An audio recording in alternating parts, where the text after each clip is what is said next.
What's good, everybody? It's Big Game James, man. I'm back in the building. Just want to jump up in here. I'm jumping up here early in the morning. Early in the morning. Just was some things was on my mind, especially with that game last night with the San Francisco 49ers essentially clinching a playoff spot with Brock Purdy, and that defense looked amazing.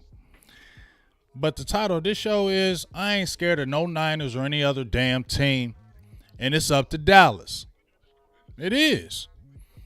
You know what I'm saying? Like, the same thing goes on and on each year. Last year, 12-5, ran through teams, didn't end the way you wanted toward the end of the season, and we know what happened in them playoffs. You got bounced out. But even in them playoffs, as bad as Dallas played, as bad as it was coached, as bad as the offensive line played, as bad as Dak played, the whole team, defense kept them in the game. They still had a chance at the end of the game. As good as San Francisco did defensively and ran through us offensively, Dallas still had an opportunity at the end of the game. So as soft as they played, they still there. So that just tells me how much talent they had on the team, but we got to get better coaching, right?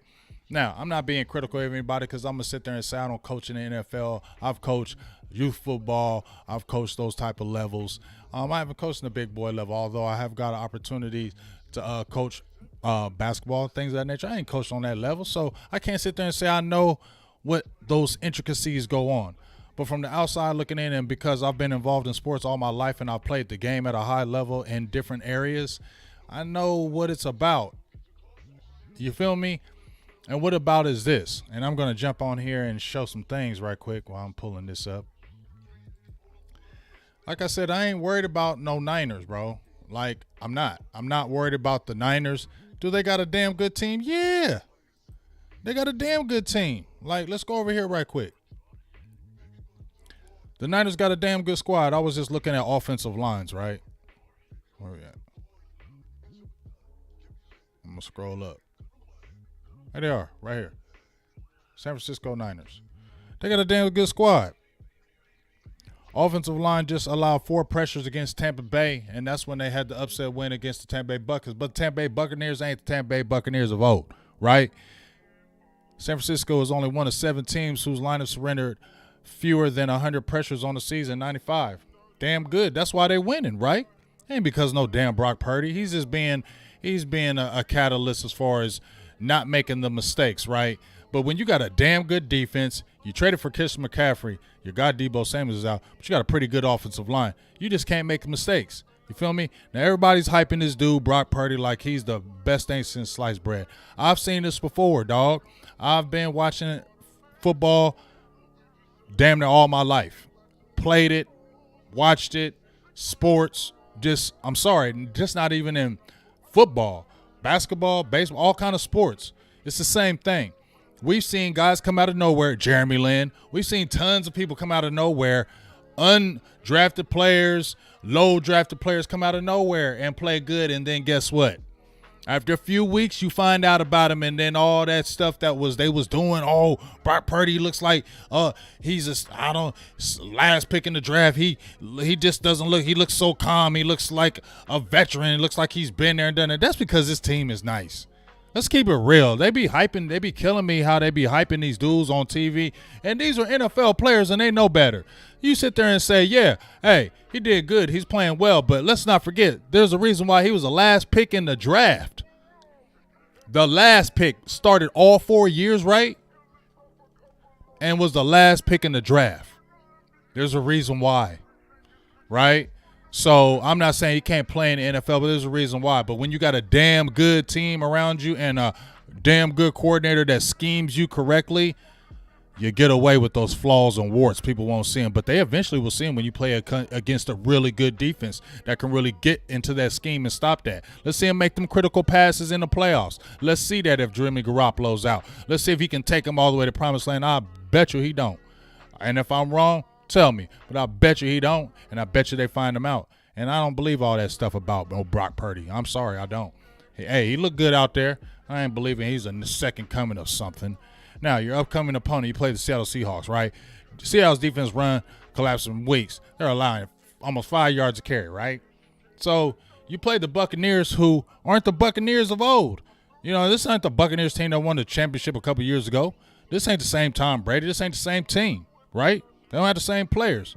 Feel me? So y'all beat a team that ain't the same. Y'all just beat the Seattle Seahawks. Yeah, you beat them in Seattle, right? Your first road win. That Seattle team ain't sweet, though, dog. Geno Smith is having a resurrection, but, bro, they don't got nobody like that. Seattle is not a great team. They got a damn good coach over there in Pete Carroll. He's a damn good coach, and he's got Geno Smith and them playing good football, but they're just not talented enough, right? They're not. So you got a Niners team that's playing against teams that aren't super talented and maybe not the same they were before prior. So it looks like Brock Purdy is just killing it. He's steadying it, but they got a damn good defense. If they didn't have that damn defense, let's see if Brock Purdy was doing all that. So I'm not believing all that. You know what I mean? So I'm just scrolling through here. You know, Tampa Bay Buccaneers, you know, right here. And here's the thing. This is why I say I ain't scared of no other teams. Niners, no Eagles, no Bucks, no Vikes, no nobody. Because Dallas has the team to do it. It's been Dallas's fault. Dallas has been in their own damn way. Whether it's been the play calling and it's been the coaching. That's what it's been. And, yeah, Dallas players haven't stepped up when they needed to. Dak Prescott, you got to step up and make these plays, dog. Okay? But it's got to go all in hand. You feel me? Like, this is the stretch run right here, and I said the stretch run was coming up, but I said these last 4 games were going to be huge to me, right? So you got Jags, Eagles, Titans, Commanders. All these are playoff games, right? This playoffs. This playoffs to me. This has been talking about the playoffs. But it's got to be coaching. Mike McCarthy, I like Mike McCarthy. Like I said, I posted this weeks ago. Now everybody jumping on it. First back-to-back 10-win season since 95, 96. That's over 20-something years, 25-something years, dog. So, hell yeah, you feeling good about that. They're going to the playoffs. So, first back-to-back playoff appearance since 06, 07. So, he's doing things that we ain't seen in a long-ass time. But none of that matters if you choke again in them damn playoffs, right? So, y'all got to figure out this coaching. Dan Quinn got to get this coaching together, and I'm not saying he's not. But he got to figure it out when they play against these damn Eagles, when they doing that damn RPO, because Jalen Hurts is going to do that shit. He ran against us in that first matchup, and they're going to do it. They did it against Houston. They did it against who else did we play? They were killing with some damn RPO, because I know Jalen Hurts. We have problems with mobile quarterbacks. Facts. If a quarterback is a mobile quarterback, Dallas has problems with it. That's just been in the history of Dallas. We've always had problems with more mobile quarterbacks. So Dan Quinn's got to coach his ass off and figure that out when we play them Eagles, right?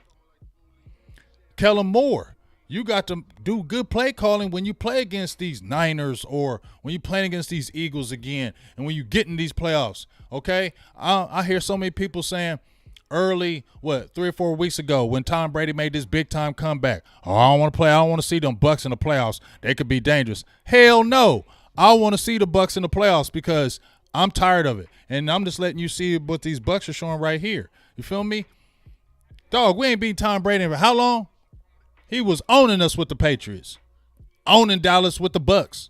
2 straight years you opened up with them and he beat you. No, I want to play Tampa Bay. Even if they were being good, I want to play them. You know why? Because it's time to slay these damn dragons, y'all.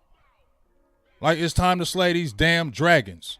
Like, we're talking about smacked up. I don't worry about no damn Minnesota. They don't scare me at all.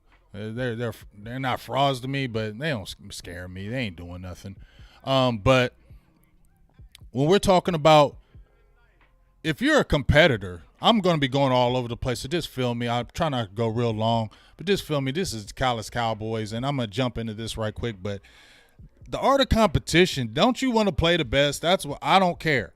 And if you don't want to play the best, you're scared. I played, I coached, and if I didn't want to play a team early, like the matchup, is because they were a good-ass team, and I didn't think, well, we might get bounced out early because this squad is nice. I don't want to see them right now. I want to get a couple wins under my belt before I play them because I don't want to see them because they could bounce us out early. That's why you don't want to play them teams. That's the truth. When you go to these big colleges, when these kids go to these big colleges in school, you want to play against the best. When I coached, I didn't want to play against sorry-ass teams. I want to play against the best teams. When I scrimmaged, I didn't want to play against no bum teams. I don't want to scrimmage against no bum teams. That don't make us better. We're not going to know who we truly are if we playing squads we know we can whoop. You know what I'm saying? No, I want to whoop these teams. I want to go. We had a chance to beat Green Bay. That was Dallas that beat Green Bay. Didn't beat Dallas. Dallas beat Dallas. You had them. You had them up. You had them up 28. You had them 28 to what? You had them 28 to 14 going in the fourth quarter. You feel me? You had that. You let them come back and win. You feel me? I'm going to go up here right quick because I'm going to play some more music right quick. So hold on. I'm in my zone right quick. But you had the opportunity to beat Green Bay. It wasn't Green Bay that beat you. That was Dallas, and that was a chance for you to slay the dragon, and you had the opportunity. You went in that house, and you had that game. You lost it. So that was a game that Dallas should have won. And I'm tired of hearing that because Dallas needs to be able to slay dragons. And so that's why I want to play the Bucs. Whether they were good or bad, I want to play them because it's time to slay these daggone dragons. You feel me? Like, what is it? We're going to always try to, I don't want to play that team. You know what I'm saying? I don't want to play that squad. I don't want to play San Francisco early. Why? They kicked our ass the first round. I don't want to play them. No, I want to play them. I want to go through. If it could be perfect, if this is the perfect way I could go into the playoffs, this is the perfect way I would go into the playoffs. Play in the first round Tampa Bay and beat that ass. Stomp them. Get them out the way. Tom Brady ain't playing till he's 50. Well, he might try, but he ain't going to be at no elite level playing no 50 freaking years old. I want to beat him now before he retires for real. And then the next round, I would love to play them Niners. This would be my perfect scenario. I would love to play them Niners. I'm not saying it would happen like this, so don't come in there, oh, they're 50. They wouldn't play this. I don't give a hell. I'm talking about who I would like to play. I want to play the Bucs, beat them. I would love because 3 rounds were first. I would like to do 3 games. I want to be battle tested. Same way the Ravens had they run and Joe Flacco went crazy. Remember when Joe Flacco went crazy and they played them Niners in the Super Bowl? They went on that run and they were beating teams. They were slaying dragons that year. That's what Dallas need to do. Y'all been underperforming for how long? Playoffs, falling short. These matter. You're doing something that you haven't did in forever. So what does it feel good to lose early? No. And I want to. It would make it even better that you had 2 back-to-back 10-win seasons. It'd make it even better that you have back-to-back playoff appearances, and it'd make it better that you slayed all the dragons before you got to a Super Bowl. Wouldn't that feel so much better that you beat the Bucs, slay the dragon? You beat the Niners, who whooped your ass, and they said that's the best team in the NFL. They got a nasty-ass defense. They got everything you want. Great coordinator, schemes them right, all that good stuff. Don't you want that revenge from last year, the way they kicked your ass? I do. And then I would love to play the Eagles in the championship game. What better? What better way to spoil these dudes that have been running their mouths? Sensitive, yeah. Eagles are sensitive. I don't care what they say. We got Dallas Cowboys. Every fan base is sensitive.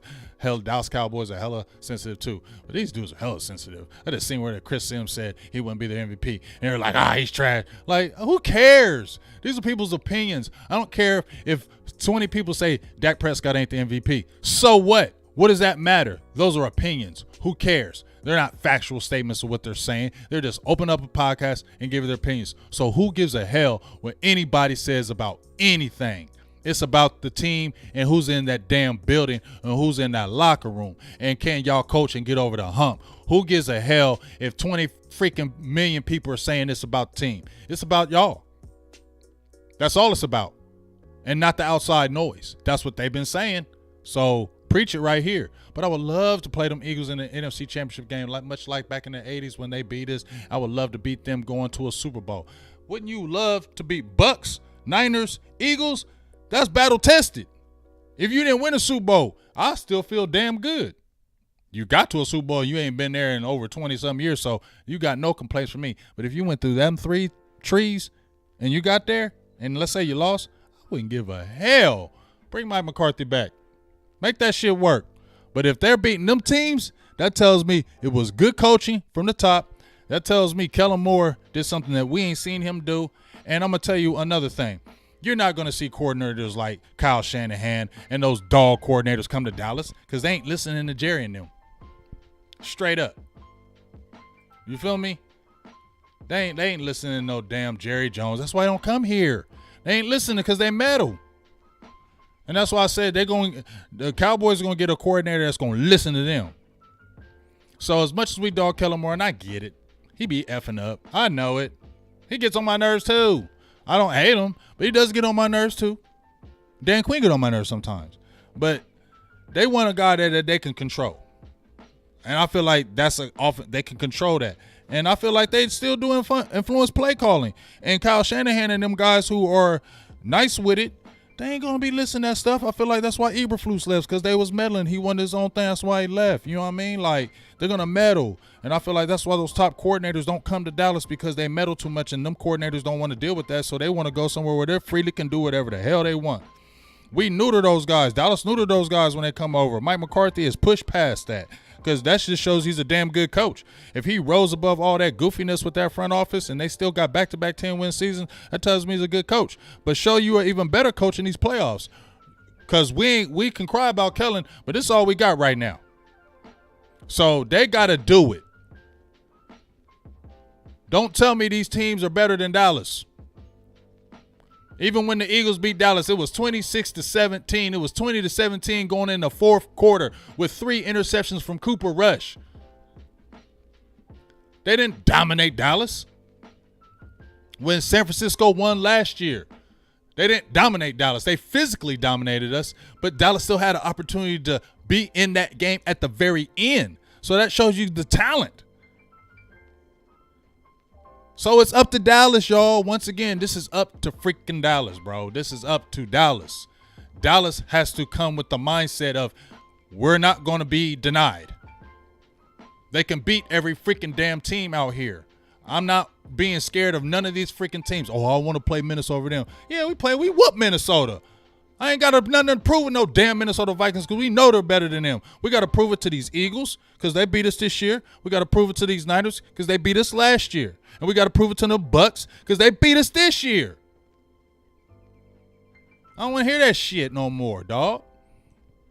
And I'm going to this lineup right here. And this is no hate from anybody. I listened to everybody said, what it should be. But this is what I say once again. And, Terrence Steele was a huge loss because of the athletic, but he was having a career. You can see all that. I don't want to play no Josh Ball if you don't have to. Jason Peters, but we see Tyron Smith. He's getting and this is why I said once again.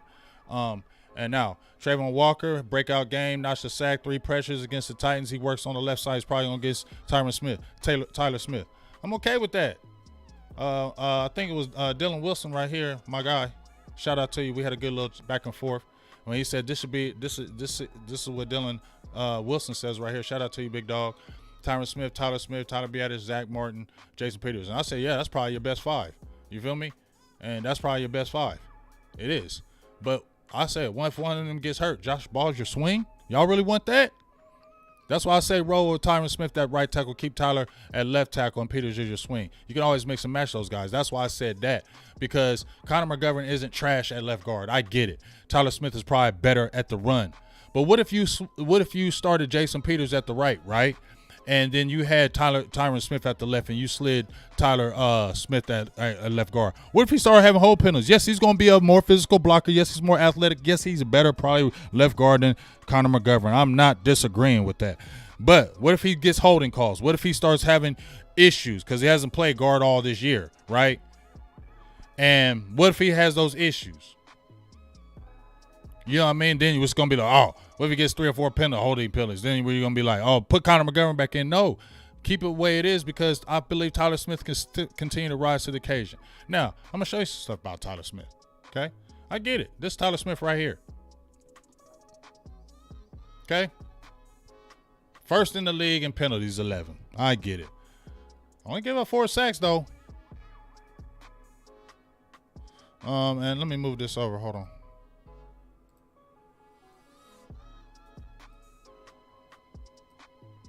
Get that over here. There we go. So these are Tyler Smith snaps, right? These are snaps at left guard and at left tackle. And I get it, y'all. But Terrence Steele has had a breakout season. He gave up 20 pressures. Tyler Smith, as a rookie, give up only 9 more pressures. 4 sacks allowed. The penalties is what's killing you, but you can always take him out and you can flex him. Let him still kind of cut his teeth, in my opinion, because I'd rather have Jason Peters at a swing. Okay, I'd rather have Jason Peters as the swing and not a Josh Ball, because he's not good in the pass rush, because he's not physical enough. He's pretty decent in the run game, but he's not physical enough. His feet are not good enough. He's going to get worked. And Dak Prescott, and we've seen getting hit in the hand. We don't want to deal with that, right? So to me, if you had Tyron Smith, who played right tackle exclusively his rookie year, 1,000 snaps, it makes more sense than that saying he's ambidextrous and keeping Jason Peters on the bench. Because if you have an injury with a Tyron Smith, a Tyler Smith, or something happens or he struggles, you can always you bring in a Jason Peters at left tackle if he's struggling, or you know what I mean. Like, I just think it's better. Just me, I just think it's better in the long run of what you're trying to do as a whole. You get what I mean? And in this quick show is basically like this. Dallas, I'm going to say this again. This is up to y'all, dog. I'm not scared of no damn Niners. And before I finish that, versatility, that's the key, right? We all want a player to be at one position, right? And hone and be a dog. I get it, because Dallas be shuffling. But think about this at your job, right? I'm going to take it with my job. When I was at my last job, I started out at one position, right?